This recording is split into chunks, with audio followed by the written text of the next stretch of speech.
The Talking Leeds podcast with Arron Marshall and George Brooke.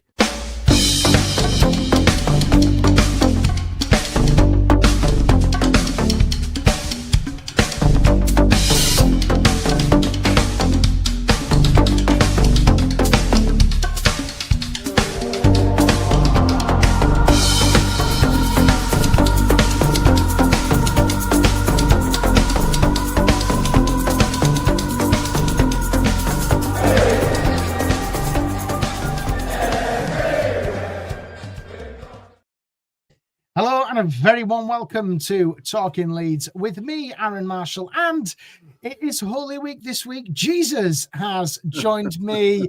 Good evening, Jesus. You died on the cross and came back to life. Here he is, Mr. George Brooke, aka Jesus, as we're going to call him because it is Holy Week.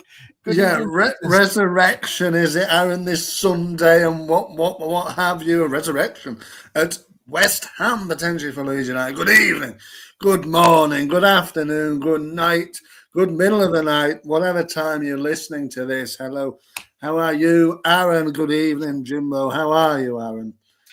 I'm not too bad, thank you. Well, it's a little bit earlier than usual, but we haven't been on for a while. We had the international break and bits and pieces, so we're back to it. It's time to go, isn't it? This is the final hurdle now. There's no more international breaks, George. This is it. Come May, cometh May, as you would say, as Jesus cometh May, we will know whether Leeds United will be a Premier League side or a Championship side. They could be a FA Cup finalist. They could win the FA Cup come May. Who knows? We're back to it, George, aren't we? And lots to digest in the world of Leeds United, which has been happening over the last couple of weeks. Yeah, look, there's plenty to digest, and I think we last did it, I don't know when, maybe it was 2 weeks or so ago now, but still, that Man United game, I know we're playing West Ham on Sunday, but that Man United game seems to get further and further away, never mind closer and closer. It just seems like it seems like a long time away. Obviously, you'll be dreading that day. No, please don't come. You want to stay on holiday the whole time. That day will come. That day is the day. Obviously, you go back to work, and everything will be fine. But Old Trafford awaits Leeds United. I don't really care about the FA Cup. I don't care about what we do in that game, Arron, but it is coming on Sunday. We will have a look at it. You will have your eyes on it, won't you, on Sunday, live in the flesh. If anybody's going, let Arron know, because he will be there as well. But there's plenty to look at, Arron, today. There is. You're absolutely loving your enthusiasm this afternoon. I don't know what you've been drinking or smoking, but we're loving it. You've clearly refreshed yourself in the international break. It is April Fool's Day, but hey-ho. We can't do any April Fool's jokes because it's gone past 12. Right then, George, let's go. First of all, we need to say happy birthday to a certain Mr. McNamee. Happy birthday, Jerry. It is your birthday today. All the best from me and George. Enjoy and get well soon. He's got a bit of man flu, as Jerry. Happy birthday, Jerry. Happy birthday to you. And I'll see him Sunday, hopefully. Sing it to him. I hope he has a lovely day. Commiserations to him and to all the Irish followers here and supporters of Leeds on them not getting to the World Cup. What a real shame. I'm sure he was there wherever they played on the other He was night. In Prague, yeah. It was. Yeah, Prague, was it? Yeah. Well, you've got to say, what is that? Czechia? Is it? Yeah. They're a better side, aren't they? You know what I mean? And they eventually got through to the World Cup, as we saw last night, beating, was it Denmark, I think, on penalties? They did, yeah. They beat Denmark. They're through to the World Cup. Every man and his dog are through to the World Cup, Arron. Don't get me started, George. I was about this the other day. It's just 48 teams. It's just the round of 32, the round of 16. It's just nonsense. It really is. And yes, Jimbo says Jerry was there with Ian Hart. Yes, he was. If you go and check out our socials, he was there. Bloody boring international, says Realist 369. Yeah, the only good thing which has come out of the international break, George, for me, was seeing, as Jimbo says here, Mr. Bielsa. It was good to have him back, and having that Bielsa fix for me was just so lovely. It really was. Yeah, I think whenever Mr. Bielsa comes back to England, as I think this was maybe the first time he did Yeah. since his departure from Leeds, and obviously Leeds fans, get very excited about it all, and everybody's a bit of nostalgic. And we obviously saw Ben White; he was saying hello to on the bench, and then Ben scored in that game. I'm sure Bielsa would have appreciated that, even being on the opposition side. It's always really good to see him hearing him say about Leeds. He obviously wanted Leeds to stay up, and it was magical or whatever he said about it. So he's always well worth it, Mr. Bielsa. I saw Sticks as well was out there somewhere with Bielsa as well. There was Click giving him a Polish team, whatever team he plays for now. He was holding up a shirt. He met him, didn't he? I think as well. Jimbo says Thomas Tuchel sitting on the bucket made him laugh. He is no Bielsa, Thomas Tuchel. That was a really poor. I had to wash my eyes out with soap after watching that one yesterday. And I must say, I want to get into. I just want to touch on England. I don't want to dwell on internationals too much because they were extremely boring. I watched the Uruguay game for England. I thought we were poor, and then what Tuchel did yesterday with England, trying this false nine thing, just did not work whatsoever. It was just terrible. Japan, worthy winners, by the way. And I think there's only one man who we're going to be watching this summer, and that's Ao Tanaka for me in his Japan shirt, because I don't think any of the players are going to do much, if I'm being honest, who play for Leeds and play for their country. I think it's going to be him and Gabby Goodmanson, maybe. He could have a little stint in Sweden. No, Gabby Goodmanson is going to the World Cup with Sweden. He is. I'm sure Graham Potter will pick him, but I think other than that, I think it might only be Tanaka. Maybe there's one or two on the fringes. Calvert-Lewin obviously got sent home, which was apparently pre-done, and he was always never going to play the Japanese game. But yeah, Japan was very good last night. Obviously, AO came on, didn't he? But he didn't really do a great deal. But that, it is what it is. It's I don't really look for England so much. Jimbo saying Perry could get a late call for Brazil. No, he won't. Nowhere near it. It's nowhere near it. I'll tell you what, if he gets picked, I'll pay for the flight there for myself because he won't get there. Pirot, he nearly got there, didn't he, with Suriname, but they lost to Bolivia. That if they'd have won that, they'd have gone to the final. I think they were playing Jamaica, maybe, or maybe it was Iran.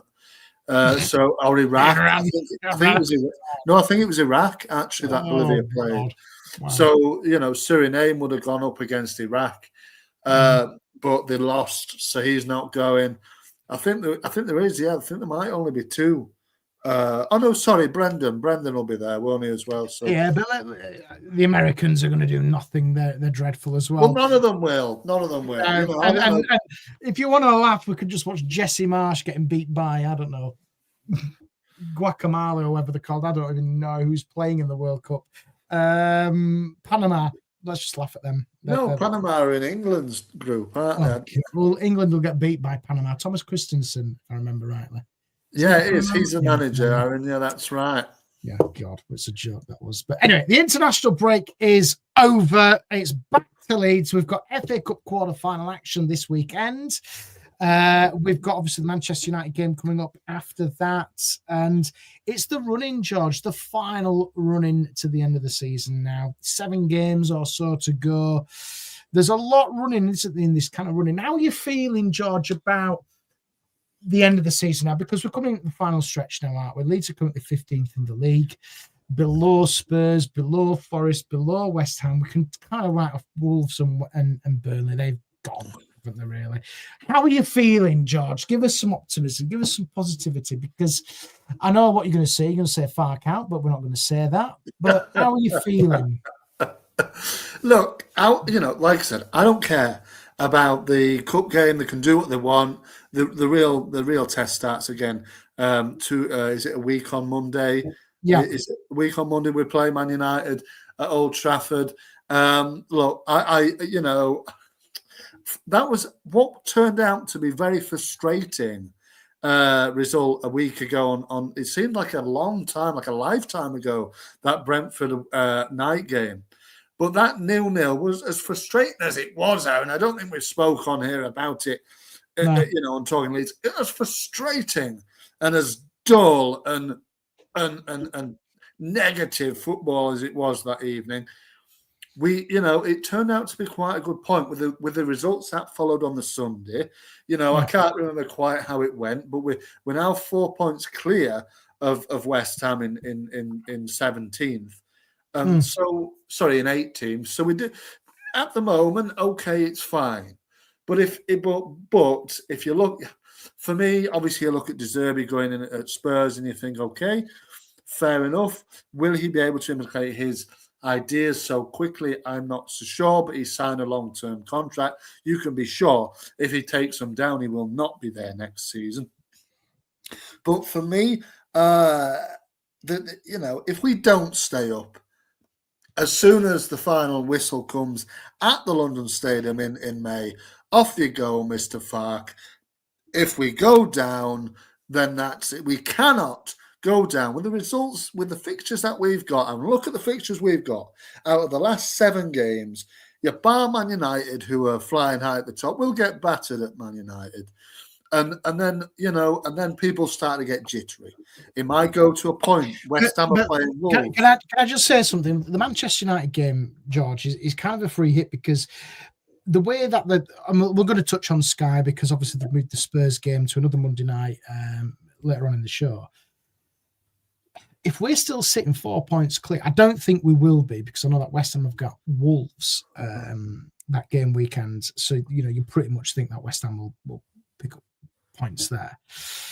If Leeds are sitting 4 points clear going into that Manchester United game becomes a free hit. If we're sitting 1 point above the relegation zone, as an example, it's like, oh, crap. It's do or die situation now, isn't it?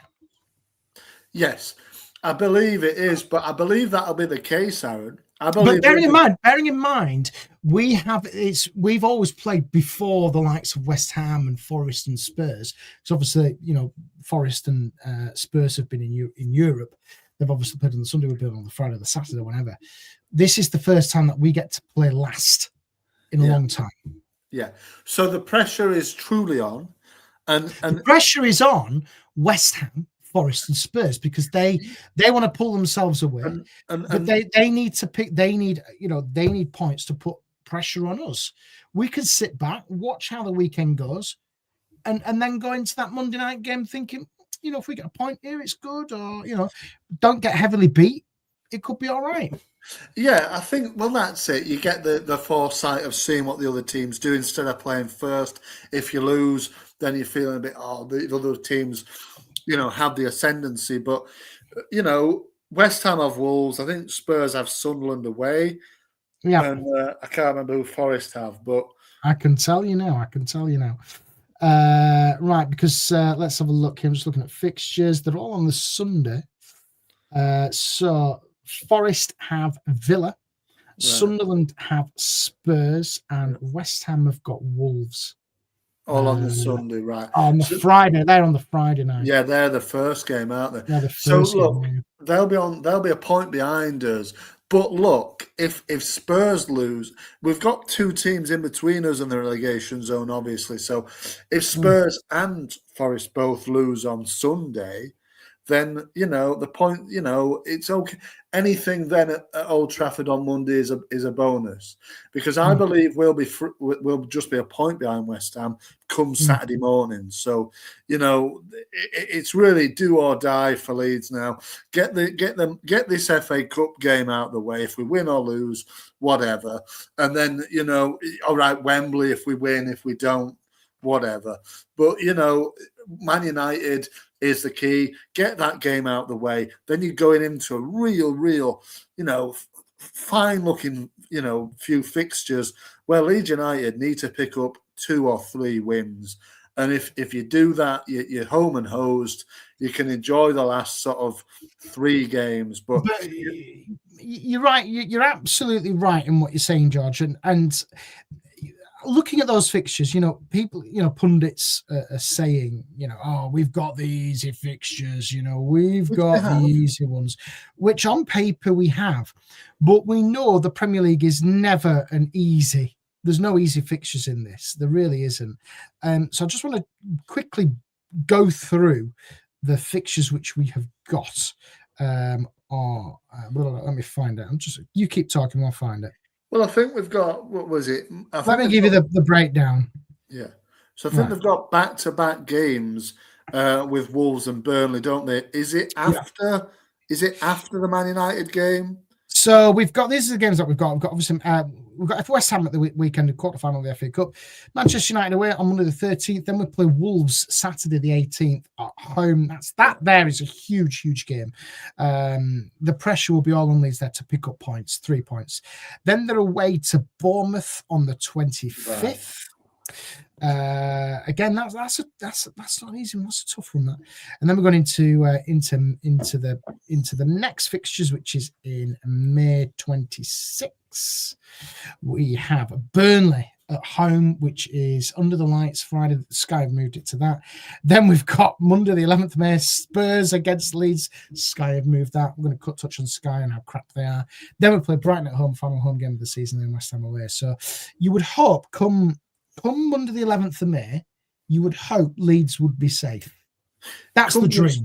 Come the Spurs game, you've got wins under your belt over Burnley and Wolves. Who knows? You might have picked up a point against Man United, but what happens? But don't forget, you're Bournemouth in the middle of that all as well. So don't write that out. Again, Bournemouth, we've won one game away all season, mate. I don't think that's going to change anytime soon. And, the way that Farke plays, he's got a hard on for a draw. You just, that's just the way it is. We're just not going to get anything other than 3 points, than a point away from home. And that, maybe 7 draws will do it. That's what he's playing for. That's what he's banking on. He's banking on those bloody games against Wolves and Burnley. Well, what happens, Daniel, if we don't get maximum points from that? What happens there, Aaron? You know what I mean? I think the pressure is well and truly on. Wolves are informed, by the way. They're going down with a bit of a fight. Burnley, a draw specialist as well in this league. So, it's never easy, but we can cross that bridge when we get to it. The Leeds are at home for both games. You've got to fancy them. You really have. But for me, the main worry for me, how I'm feeling right now about Leeds, George, is the way that we're not scoring goals. That is a huge concern for me. Dominic Calvert-Lewin obviously played for England against Uruguay, was sent packing, as the press was saying. But, that's the worry for me, is scoring goals. And I was thinking back to when we were relegated from the Premier League first time, we were still scoring goals defensively. We're absolutely all over the place. But Leeds managed to score goals. This time around, I look and we haven't scored a goal in 450-odd minutes of football from open play. I just worry where the goals are coming from. Dominic Calvert-Lewin, for me, I was going to do top or flop and actually use Dominic Calvert-Lewin, but I thought we'd leave that to the end of the season. But I'm worried about where goals are being created. The goals, we create chances, but we just don't finish them. And that's been our issue all season long. And it boils me back to January, to where we, why we didn't bring another striker in. But, I don't know. That's my biggest worry. And I think Farke needs to sort that out and quick, because the longer this goal drought goes on, the more difficult it's going to be. Yeah, of course. And I don't know when DCL scored his last goal. Obviously, like you said, we haven't scored for 4 league games. We've drawn 2, I think, and I think we've drawn 2. The draws are fine. Like draws away from home are fantastic in this league. They really are. But I'm not sure about that. They are. Listen, I'm not going to have this argument with you. They are. A draw away from home is always good in the Premier League. Not if you draw in every single game. It's better than nothing. That's all I'm going to say. You've got to win one eventually, surely. Well, we have won. Won one in September. It's all not good enough at this moment in time. Will I do a watch along realist? Who knows? You know what I mean? If if the vigor is there for other, for people to want me to do one, then I will. But look, for me, you're drawing a lot of games out. And eventually, it comes to get you, and it will come to get Leeds United. The way that they draw. Shall I tell you what I found with Leeds at the moment, George, is when Dominic Calvert-Lewin plays well, Leeds genuinely do quite well in games. When Dominic Calvert-Lewin is off, I look back to the Palace game a couple of weeks ago and he missed that penalty, and obviously the ref was just shocking. I actually think if Leeds had kept 11 men on the pitch, they'd have gone on and won that. I do genuinely believe that. Would have done, But Calvert-Lewin reminds me so much of Bamford, where he needs to be confident. When he's confident, Leeds are confident, and Leeds win games. When he's not confident, when he's out of form, when he's not, getting chances and taking chances, it reminds me a bit like Bamford. I don't know why. It just worries me that it's that confidence in him, which he needs a goal, and he needs a goal quick. Do you know what I mean, Josh? Do you know what I'm trying to say? Oh, absolutely, mate. He needs a goal. He needs a goal at Man United. It reminds me of Bamford, because Bamford was such a confidence. Yes, of course. And Bamford, you're getting visions of this with Calvert-Lewin here, because Bamford on his day was at times unplayable. When he was confident, we've seen the goal against Peterborough. We've seen other goals he scored, which were great. But it was too hit and miss. Dom seems a little bit like this now. You can see why potentially other teams weren't that interested in coming to get him. And, we have no other outball. Nemecha is okay, but he's not probably really not Premier League quality, is he, at the end of the day? Okafor is a little bit on the fence. You're thinking he can't really get us that many goals. It's just disappointing to be in the position where we're sitting 4 points clear, but we haven't scored in 4. We haven't won in 4. And I think we have not won in 6, actually. So, it's looking a little bit bleak. And, you're wondering, do we stick or twist? You watch Spurs go in and get De Zerbi. There has to be something where Fark says, look, we got to do something outlandish here, because 3-5-2 is dry.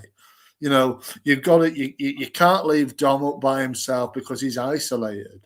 So, and so what do you do? How do you figure out this puzzle to getting goals? And for me, it's you've got to be more attack minded, because shall I tell you what I would do is I would look at Dan James. He's just got a great goal for Wales, by the way. Yeah. I would be looking at a bit of pace, a bit of width, looking at Nonto, looking at Dan James. Brendan, for me, has been a bit isolated in times and frustrating again. Maybe he needs to. I don't know. I haven't been sold on Brendan. I haven't, all season long. And I know he's been brilliant, but for me, it's just been so inconsistent. Looking at the likes of Tanaka, looking at Sean Longstaff when he comes in and he does a shift and he runs his ass off for you. So there are players there. It's just looking at trying to get that pace and that width, because you look at Calvert-Lewin, he likes a header of the ball. If you can get a decent cross into him, he's 9 times out of 10 he'll get his head on it. Well, he will, but like Jimbo says, Willie Tanaka and Longstaff need more game time. The thing is that Fark needs to go and look at instead is try something different. Likes of James, likes of Willie Nonto and Tanaka, these sort of players in particular that can get you a goal, that can do something a little bit special on the football. They need more minutes. Go and do something a little bit different. Stop picking the same old dry team and change it up a little bit and see how it works. It's in-game management is always the problem with me and Fark.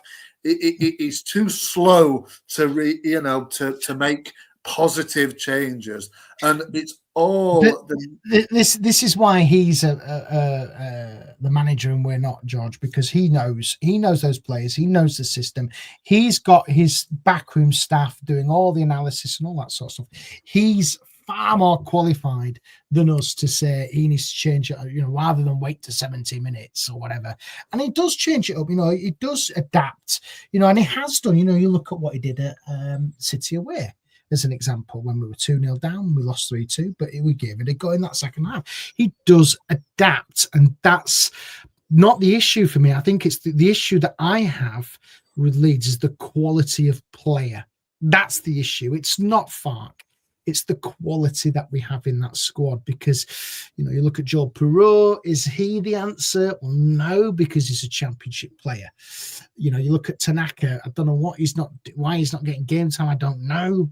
You know, there's Nemecha, just oof it and hope for the best. I don't know. There's just so many. I think it's a quality issue for Leeds, George. I really do.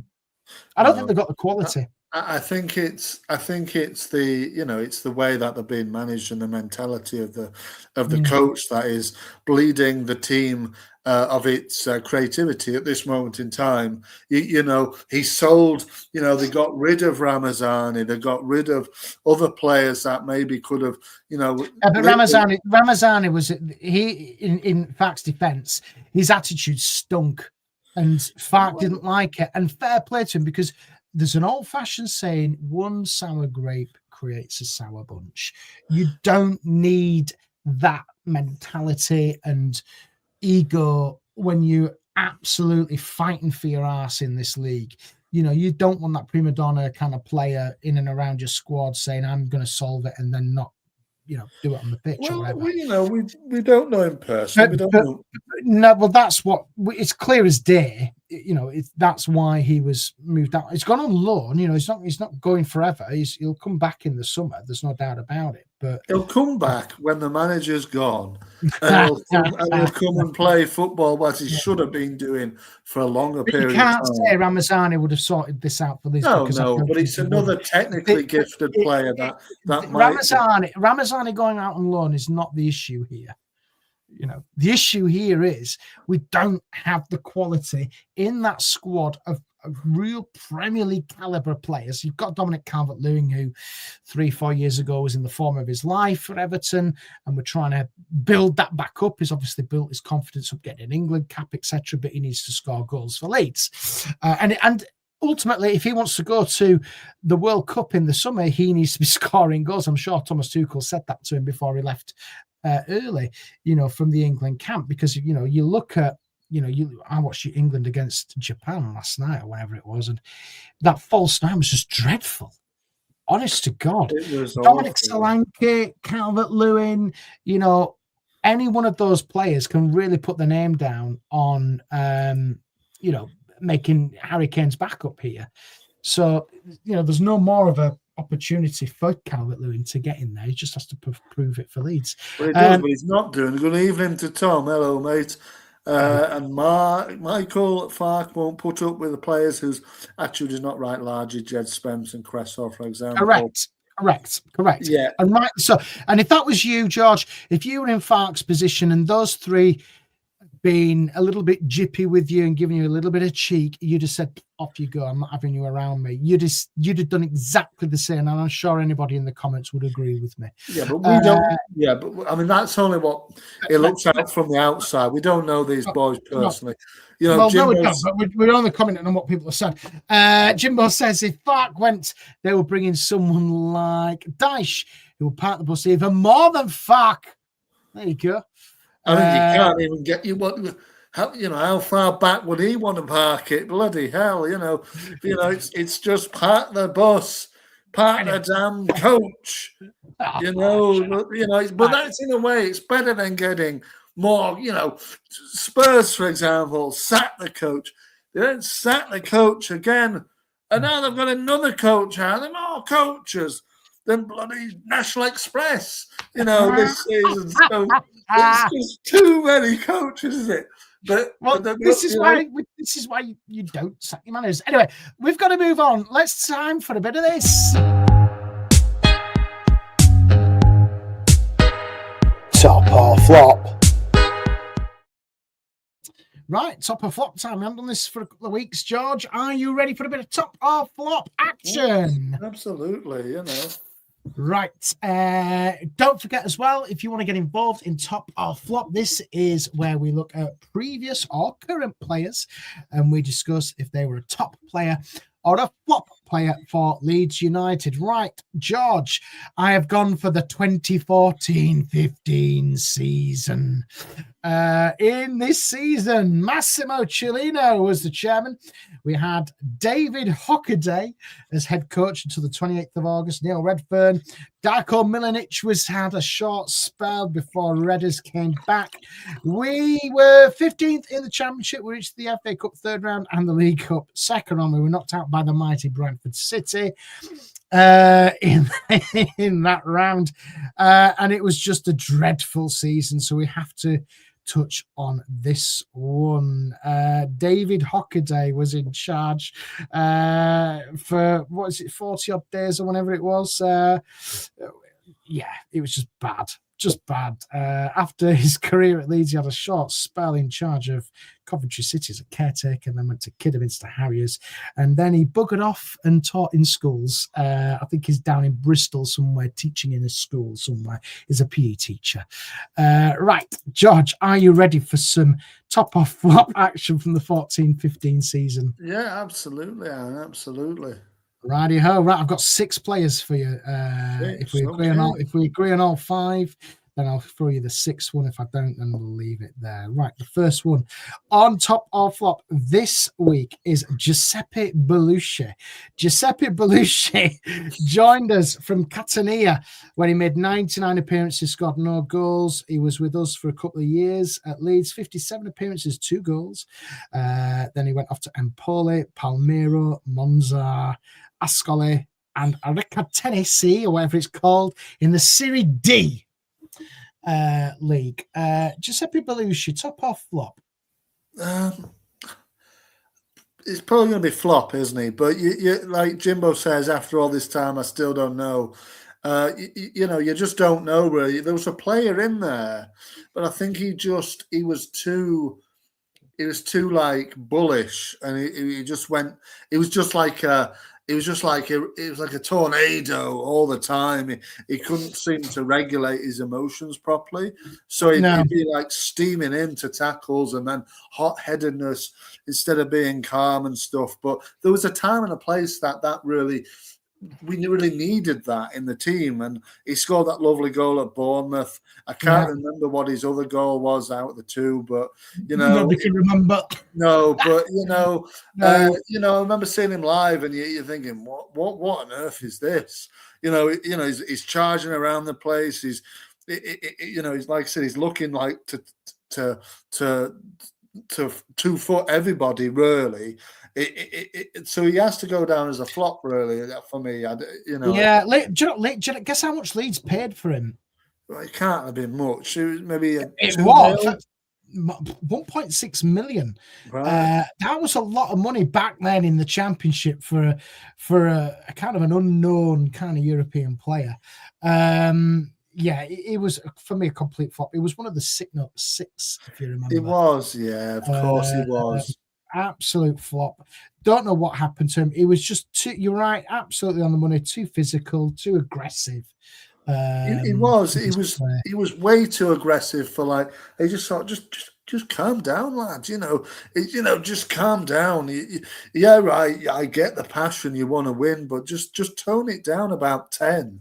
Because you can't be steaming into tackles, getting sent off all the time.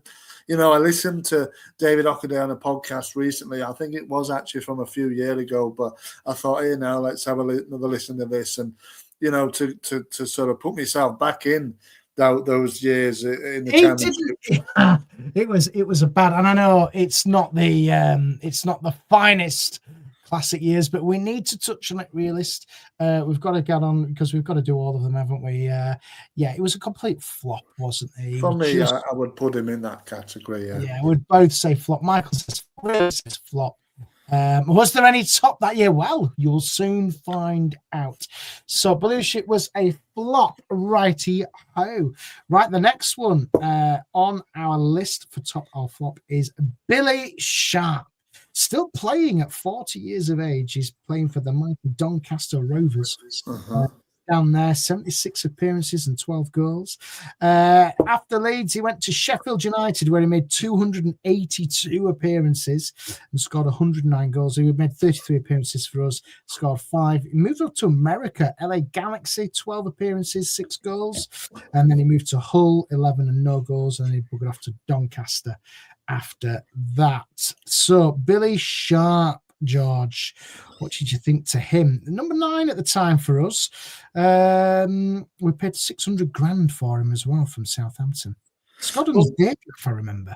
He did. He scored against Middlesbrough. They were one and only David Hockaday win, and that came at Ellen Road.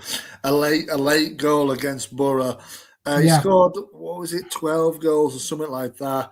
I remember one at Huddersfield he scored. Your mate will be playing with him, won't he, down there in Doncaster, won't he, Arron, at the moment. But for me, like Jimbo says, he was a flop for us, really. He was top for every other club he played for. And he was a championship merchant, goal scoring everywhere, really.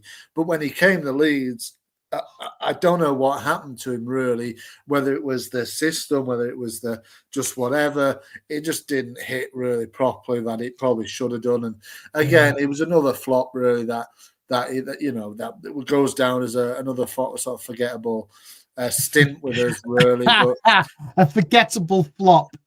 He really was. And yet he's such a well-loved player most other places where he's been. And I don't know where the lad's from, but he seemed to love a bit of South Yorkshire, didn't he? Really, Sheffield, that's where he's from. Born. Sheffield, yeah. So he seemed to love it, and that's what it is. Maybe he just didn't like West Yorkshire. Maybe he just didn't like, the west side of things. I don't know, but it just didn't hit properly, and I'd agree. Flop really says flop. Jimbo says flop for us, top for every other club. And then I like this, Michael, flop in capital letters. Flop. You can just hear him shouting at the screen. Right, so 2 flops in. Right, the next one we have is this one. Gaetano Berardi, George. Mr. Berardi. This is the season when he joined us. It was with us for 7 years. Joined us from Sampdoria, but Leeds 157 appearances, 2 goals. Went to Sion and then Bellinozona, whatever that's called. I've no idea where the hell that in the world is, but I'm just reading it from Wikipedia. But Gaetano Berardi, George, what did you think to him in a Leeds United shirt? Well, what can you say about Berardi? An absolute majestic player in the end for us, a real top player, wasn't he, Berardi? Really, really top player. Really, started poorly. We all remember that Accrington Stanley red card where he basically karate chopped the bloke. But then from then he really got on, and he really, it was always the right side of it, whereas Belushi was the wrong side of the anger. Berardi was the right side of it. Always give the passion, but not like he was out of control. Yes, he got a few red cards, but he had the passion on point, really.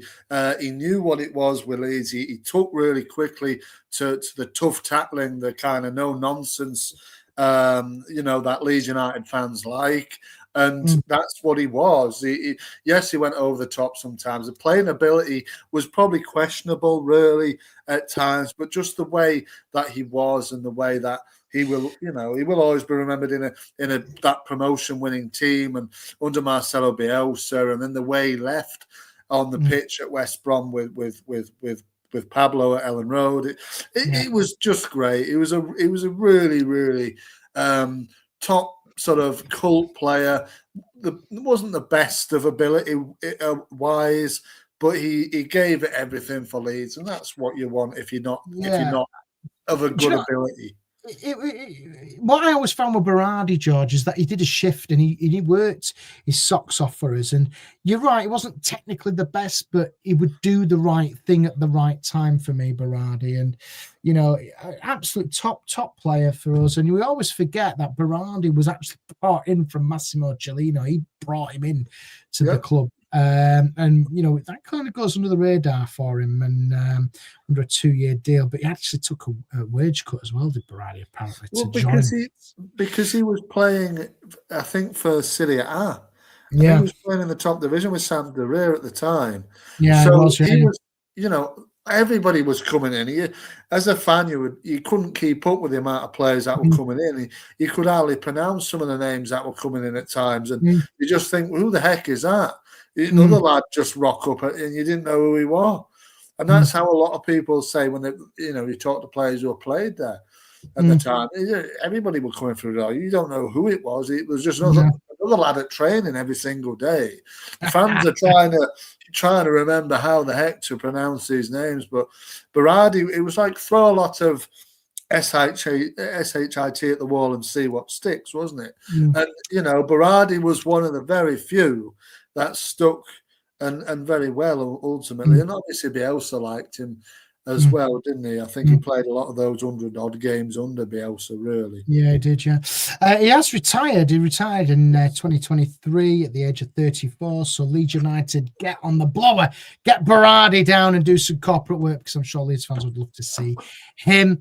But yeah, I'd agree. Top player. Realist says top. Michael says top. Jimbo says top. And it was worse during the Kevin Blackwell. But listen, we'll leave Kevin Blackwell that era for another time. But yes, top. So we're all happy with that. Right, my mate Liam Cooper is next up. George in top or flop. Now I'm interested here because I'm going to give you his stats now. You can't say flop. Hear me out. Leeds, again, it was signed under Bielsa from Chesterfield. When he made 61 appearances and scored 4. Right, for Leeds in 10 years, 262 appearances, 11 goals. Then he moved to CSKA Sofia, when he made 23 appearances and scored once, and is currently at rock bottom Sheffield Wednesday, 14 appearances and 1 goal for them. But he joined Leeds for about 600 grand from, where did he come from? Chesterfield, wasn't it? Yes. Now, Liam Cooper, put all your personal beliefs to one side, George, but think of what he's done for the club. Liam Cooper, championship winner, trophy, Premier League player under Bielsa. Come on, top or flop? Well, before we get to it, Michael's asked, what am I drinking? It's just orange pop, mate. It's nothing special. And Arron, his pal, of course. I think you missed that. Michael has asked who your mate is playing at Doncaster. I don't know if you want to disclose it, but you might be able to tell Michael. Well, let's just move on. Michael, ask Aaron another time. But for me, I mean, Jimbo says top and amazing for the club. Captain lifted the championship trophy and told the people who didn't want to be at the club to go away. It was a little bit stronger than that, Jimbo, if I remember correctly. Look, obviously down the years, and we've had many discussions about Mr. Liam Cooper, of course. But, for all intents and purposes, you could not say that he wasn't a top player, really, for Leeds United. I think because of the, not again, playing wise, atrocious, really, really poor. I'd said many, many times before we started the pod, even all those years ago in LS11. Before I even said, I remember, just screaming at the telly when he gave away a penalty. I think at Aston Villa one time. I said, "You should never play for Leeds United again." And unfortunately for me, he played probably 100 or odd times after that. To be fair, playing ability really, really poor, but you can't say anything other than him. He was a brilliant kind of ambassador for Leeds United. Won the league, somehow played in the Premier League like a lot of these players that came up with Bielsa. And then, just always speaks very well about the club, obviously, with being the captain for like 10 years. You can't say any fairer than that. And like you said, all my sort of personal issues with him playing-wise, he seemed like a good man. I spoke to him briefly one time. He seemed like a good man, and but and he loved Leeds United. And It did. Tom So, says, if you're discussing Liam Cooper, I say top, even if he was a Hull lad, of course. Yeah. So you're saying top. Top for Cooper. Top. Excellent. I'm going to clip that. Yes, Liam Cooper. If you don't want to be here, like Jimbo says, then off. And that was what he said. It was, absolutely. Obviously, a lot of them did, and obviously you can't. For me, you're talking that. For me, he was part of the problem as well, but he was the captain at the time as well. So you can't give him his credit, can you? You can't. You've got to always find something wrong with him. You've said top. He is a top player. The majority of Leeds fans agree with us. I'm sure everybody in the comments agree with us. Top player. And obviously, he's down at Sheffield Wednesday now. He's 34 years of age. He's still playing his trade. Good luck to him. He was a top player for Leeds and a loyal servant to the club. You can't take that away from him. And there's not, look at this day and age. You look at players who can't even stay at a club for 3 years. He stayed for 10 and he was there with us. So fantastic servant to the club. Right. All agreement so far. Nicky Jose is the next one, George. I thought you might. Nicky Jose. He made 3 appearances for Leeds, scored 0. Then buggered off to Crewe on loan. Joined Swindon, made 38 appearances, 24 goals. Charlton then for 3 years, 42 appearances, 8 goals. And then he's finished his career at Exeter City. But Nicky Jose. Nicky Jose was a complete flop. He played 3 times, Aaron. One of those I think I did see live, but I can't remember who it was against now. And it was again listening to David Hockaday not that long ago. I was listening to it, and he was talking obviously about his time at Leeds, and Jose was one of his signings, but he was said that he was putting all these names to the president, as he kept calling him. And one of those names was like Virgil van Dijk and things like this when he was playing at Celtic. And he was apparently telling, Massimo Cellino to go and get these guys and go and get these guys. And Jose was one of his signings. Very few signings because a lot of them were Cellino's, obviously the Italian influence. But Jose, Clive says, he was poop. He was rubbish. And he was not even championship level at that time. He was probably like League One or even League Two kind of. I think Leeds only went in for him because I think he was cheap, wasn't he? He was cheap, and I think by the look of it, by the sound of it as well, David Hockaday was looking through his kind of contact book, saying who can I come and get here that is realistic, that the chairman's not just going to poo-poo. And obviously Jose was probably an easy one to get because he knew he wasn't going to play. Just get him in as a filler. He never played. He only played 3 times, and he was absolutely crap. So he has to go down as a cheap and nasty, says TLG. But he just didn't get a chance, did he? Please tell me, and I'll list top and flop quickly. Clive, you missed it. You're feeding your cats. We are feeding yourself. Go back and watch it again. So we're saying flop, George. Yes, it was a flop. Right, there we go. Flop, floppity, flop, flop, flop. Right, okay. So far, so good. This is your 5th and final one. Josh, I think we might disagree on this one. But if we both agree, I'll give you a bonus one, which I've got lined up. Right, okay. Mirko Antonucci is next up for Leeds. 75 appearances, 19 goals. After Leeds, he went to SPAL, wherever the hell that is, made 105 appearances and scored 34 goals for them. Then he went to Bari, wherever the hell that is, and made 126 appearances and scored 58 goals for Bari. And then he went back to SPAL, where he retired, 72 appearances and 16 goals. I think they're all in Italy. I have no idea where the hell they are. But what do you think to this one then, George? Mirko Antonucci. Yeah, he went. They're all in Italy, you're right. And one of them, Spal, I think he ended up playing in Serie A at one stage towards the bottom end. I think the team, they got relegated. But they're all Italian sides. Mirko Antonucci, fear the beard. I've got to Like say, you, he was a like top player, you. mate. I've got to enjoy and Oh. appreciate Mr. Mirko Antonucci just simply for the facial hair as well as the way that he played as well. I thought he did okay. 19 goals.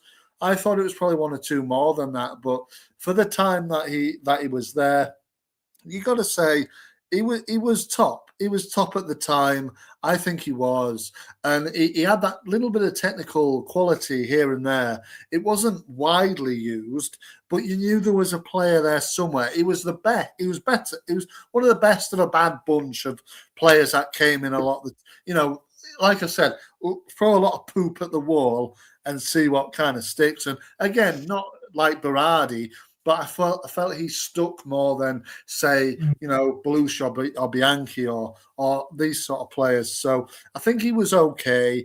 Big fan of Zizi's as well. At the time, my brother worked there. He saw him in there a few times with Mr. Marco Silvestri as well. I remember seeing him one time in Leeds. And he greeted me like he knew me. I think he thought I was my brother.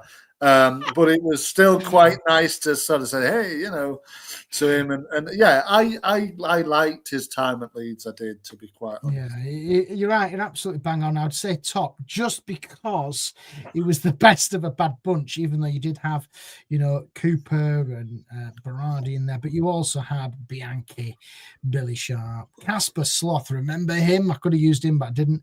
And Suleiman Dakar. I actually quite liked Suleiman Dakar. I like Dakar, yeah. A great goal against Forest, if you recall.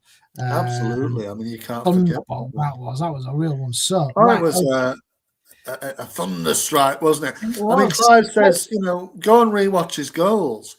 He was quite a silky player, really, when you look at it. Scored, for the time in the Championship where it was not like it is today. It was full of, obviously second-rate players, sloggers. And at a time where it was that, he brought a little bit of class to proceedings, I thought.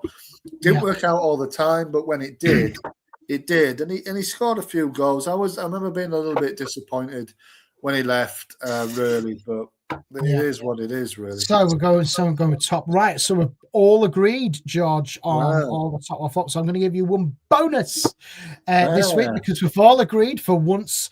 We've agreed on top or flop, all the tops and all the flops. So your bonus player who we can look at is Marco Silvestri. The goalkeeper for Leeds is 35, is still playing in Serie A for Cremonese, whatever the hell they're called. He's playing with Jamie Vardy, isn't he, I think? Is he? Well, there we go. Right, let's have a look here then. He's with us for 3 years, 88 appearances. Then after Leeds, he joined Hellas Verona, 107 appearances for them. Udinese, 90. Sampdoria, 7. Empoli, 5. And Cremonese has only made 2 appearances, so he's the backup goalkeeper over in Italy at the moment. But top or flop, I can give you a quick fact. I actually met Silvestri's bird away at Blackburn, if you remember. And she was a very nice lady, I can tell you that. She was very nice, very polite. But her being swamped by 7,000 Leeds fans away at Blackburn, I don't think did her any favours. What do you think to this? Well, Marco Silvestri. Every single away game, she was in the away end. She loved it. I was sat next to her, man. You were actually sat next to her. I was, but she couldn't speak a word of English. She was Italian. No.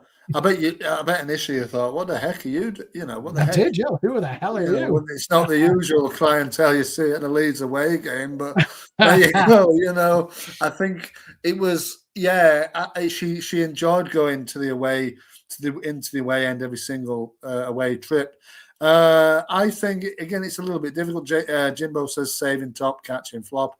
Ultimately I think he was a top player. You've got to put him in that category because I think he, again, like Antonucci, he was one that kind of shone in a team full of bit crap, really. And I think he did okay to say that he had to come into a new country, and he was number one.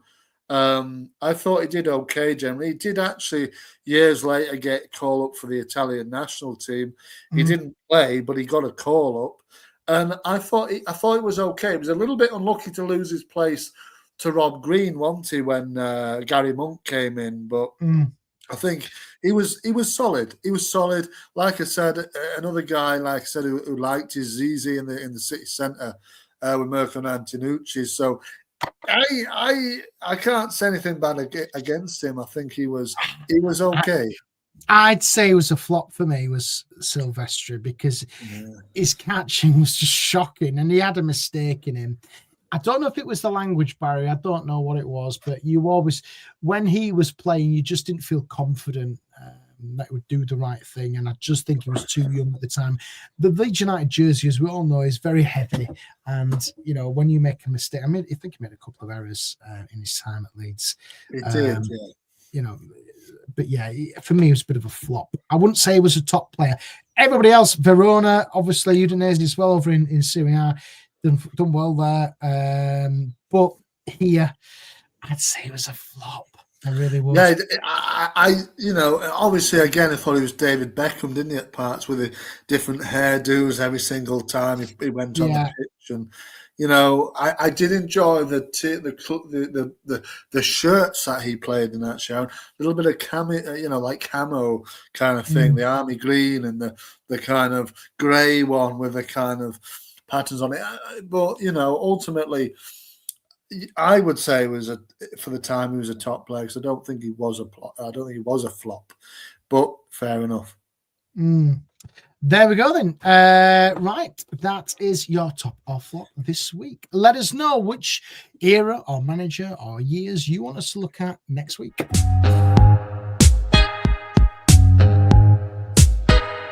Top or flop. Right, top or flop done for this week, George. Right, let's get straight into it. Leeds are back in FA Cup action this weekend. They are away at London Stadium to take on West Ham United in the quarter-final of the FA Cup. Leeds have not been in the quarter-final for a very, very long time of an FA Cup. A real golden opportunity. You have to think that Leeds could reach the semi-final and a potential trip to Wembley for the semi-finals of the FA Cup. George, how do you see this one going? Well, I mean, Clive is all back in the Enterprise Insurance days. Of course, talking about the shirts there. The Alan Clark as manager years. No, I don't really, like I said earlier, Aaron, I don't really care so much about this one. It's nice in a way to have the you know, domestic football back after the international break. It does feel like too long to kind of be stewing on that kind of draw. But we need to move on quickly, and I don't think we'll get through. I think it'll be it might go down to penalties because I don't think West Ham will put the best team out. I don't think Leeds themselves, I don't think we will put our best team out. Right, hang on. Why? I'm not being funny here, but they've just had an international break. Leeds need momentum, and as do West Ham. You know, you can't be making 6-7 changes here. I think both teams have got to go for it, because ultimately, George, Leeds United are never going to get another opportunity, I don't feel, for a long time to get to the semi-final of an FA Cup. A Wembley trip awaits. That's the goal. Think of the joy that you could bring Leeds United fans, those Leeds players, if they can go and win and get a semi-final trip. Yes, it'll probably be against somebody like Man City or Liverpool or whoever. It will be a big boy. Chelsea would be great. But it's an opportunity which I think the club want to achieve. I really do. Of course, it's a golden opportunity, and it's a day out. Listen, Leeds will not win the FA Cup. I'll clip this up, and if they do, I'll eat your hat live on air. Listen, there's no way Leeds will win the FA Cup, but as a day out, as a momentum, as an experience for us not to go to Wembley and go to a bloody playoff final and lose. Whereas if we go to an FA Cup semi-final, we can enjoy it. We can have a nice time. We can all have a couple of beverages on the train. We can all have a couple of beverages in Wembley and enjoy ourselves. Yeah, I'm sure people do that on a playoff final as well, Aaron. Yeah, they do, but it's depressing because it's the pressure. When I can remember when we went down to Wembley a couple of years ago, and it's just so unbelievably tense. You can cut you can cut it with a knife. The tension, it's just too tense. There's too much riding on it, and there was. But if we're going down there and having a nice time, it might be different. You never know. Leeds could go and beat Chelsea and get to the FA Cup final. That'd be even better. But yeah, of course. But you just said they're not going to win it. And then... No, they're not going to win it. But I'm just saying it's just going to be a nice time. Yeah, well, I all up for you. Have your nice time at Wembley, Aaron. But I don't think you'll get it personally. But if we do, then fair enough, and I agree with you that maybe it's an opportunity for Leeds to further the get into Wembley, get into an FA Cup semi-final for the first time in gosh knows how long. It would be an achievement. It would be an achievement, and rather than me going down and watching them be beat by Doncaster in League One, watch them being beat by Watford at Cardiff, watching them being beat by Southampton, and I remember the 1996 Coca-Cola Football League Cup final when they lost to Villa 3-0. At the old Wembley there. All I'm trying to say is it would be just a nice time. It would just be a nice time for Leeds and Leeds fans just to go and enjoy it. Because I agree. These moments, you don't get the opportunity to enjoy it. You look at what Palace did. They enjoyed it. And I'm not saying that we're going to do what Palace did, because I don't think we will. It's just going to be a nice time if Leeds win on Sunday. Well, it will, and but again, like I said, I don't believe that it will be. I don't think that will come. I think, and I think that's okay as well. I don't mind either way really, because I don't think it's gonna really stop momentum. They have no momentum, and also I don't think it will create that much momentum because there's another 8 days before we play again against Man United. But it's what I'm trying to say is it's something to look forwards to. Players, and I'm sure you look at the players in there. You're looking at I don't know, Bogle, giving them an opportunity to play at Wembley. Tanaka obviously had a bit of an experience there with England, and I'm not saying that players want to, they want to win football matches. But what I'm trying to say is that momentum, that feel-good factor, bringing your fans, be 40,000 Leeds fans heading down to Wembley in an FA Cup semi-final, I just think is a really special thing. And it's a joyous occasion, and I just hope Leeds do it. I really do. I do think Leeds will win on Sunday, not only because I'm going, I want them to win. I think Leeds will, I really do. I think Leeds, I'm going to go for a 2-0 Leeds win. I'm feeling quite confident, even though we will probably make changes, as you say. But the likes of Nonto, Dan James, and Perry will need to put his marker down on the goalkeeping position. I think he'll play Ampadu. I think he's crucial, to how we play. Dominic Calvert-Lewin, I'd like to see him play because ultimately these players, they'll get a bonus as well. Remember that, if they're on money. Oh yeah, of course they will. FA Cup semi-finals. So and Farquhar as well. Go for it. That's all I say. Go for it. Put a full strength side out because they need minutes under the belt. They need to score goals. They need to get momentum. They need to get back up to scratch for scoring goals. Why chop and change your squad when you need to win a game? It's as simple as that. Well, I mean, who knows? But I would always love Leeds United to win and get into the semi-final, but I just think West Ham at home, it's probably one of the more easier ties you could have got out the many that was left. But ultimately, I don't know, man. I think Leeds. I can see them losing the game. I think they'll do okay, but I just think. But as well, George, if we get a result down there, how mentality-wise, if we get a result at West Ham on Sunday, come the last game of the season, if we need a result, we can say, hang on a minute, we did this a couple of weeks ago. Yeah, Let's go and do it again. It's a valid point. I mean, I remember we played them back to back in a similar state. You know, in January of 22, we lost in the FA Cup, and then we beat them in the league, which was obviously a Jack Harrison masterclass. He got a hat trick, and you know, and gosh, I mean, rolling back the years, but that, you know, I would take losing in this game and then beating them on the last day and staying up eventually. Anyway, that has to be the goal. If we can get to a, you know, FA Cup semi, an FA Cup final, you know, in the time, it just gives us momentum, George, and I think, you know, if, like what Jimbo says, it's a valid point. If Fark lifts the Championship and the FA Cup, he will go down in Leeds. Will he go down in Leeds history? Of course he will. He'll be up there with the greatest. Of course he definitely will. Yeah. You know, of course he will. You know, it's a massive achievement if he gets us to, even if he gets us to the final, it's a massive achievement. And Tom says, imagine Chelsea in the semi-final and then Man City in the final. Hey, listen, you know, you just don't know. Leeds have got to do the job first and get through. Colin, he says he agrees with me for once. There we go, Colin. He agrees. Yes, given Hobson's choice, I would rather stay up. Tom, yeah, we would want to stay up. Of course we do. Guys, with Wales going out, do you think the mindset of the Welsh players will still be down as they were a few years ago when they went out to Poland and Cardiff, which affected Leeds' promotion hopes? I don't know. I don't think it will. I think they'll be up for it. You know, their league form, I don't think, has taken a dip. I think Ampadu, he's had a bit of a hit now and then, but he hasn't really struggled, I don't think, in playing for Leeds. And Rodon's just Rodon. He's just a warrior, isn't he?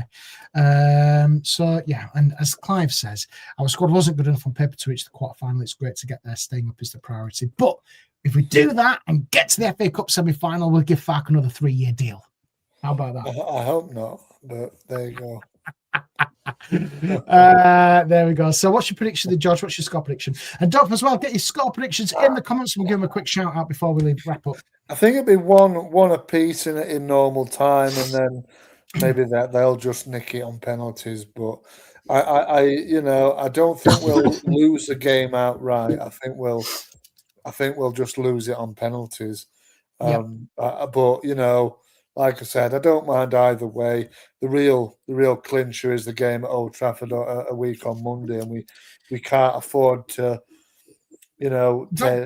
Got to remember as well, West Ham will be looking at the Wolves game, which is on the Friday for them. Yeah, of course. You know, they've got pressure. So let's have a look at these. So I'm going to go 2-0 Leeds. I think Leeds will win on Sunday. I don't think there'll be any necessary for extra time and penalties because we don't want that. Tom says 3-1 Leeds, and Clive says 2-1 to Leeds.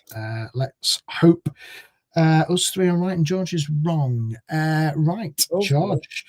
I will be back next week. Happy Holy Week, as they say. Yeah. Jesus is going to go and do some praying now and eat a couple of hot cross buns, I am sure.